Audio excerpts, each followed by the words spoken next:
वादळी वारा आणि पावसानं पालघरला झोडपून काढलं। वादळी वाऱ्यामुळे जव्हार मोखाडा भागात मोठं नुकसान झालंय। जवळपास शेकडो घरांचं नुकसान झालंय। अनेक घरांची छप्परं उडून गेली आहेत। संसारोपयोगी वस्तूंचं मोठं नुकसान झालंय। विजेचे खांब कोलमडून पडल्यानं वीज पुरवठा खंडित झालाय।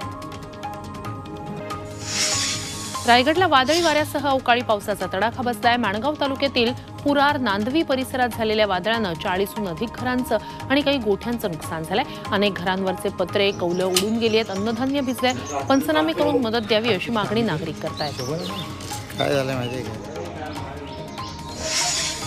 वर्धा जिल्ह्यात अवकाळी पावसानं हजेरी लावली आहे। वादळी वाऱ्यासह झाले अमृत नोनी गॅस्ट्रिन, अपचन, ऍसिडिटी, गॅस्ट्रबल ह्यापैकी तुम्हाला कुठलाही गॅस्ट्रिक प्रॉब्लेम झाला, उपाय एकच, अमृत नोनी गॅस्ट्रिन। झालेल्या पावसाचा टाकरखेडा परिसराला चांगलाच फटका बसलाय। या वादळात 5 ते 6 घरांवरचे छत उडून गेलेले आहेत। त्यामुळे मोठं नुकसान झालेलं आहे। पावसामुळे घरातील धान्यही भिजून गेलंय।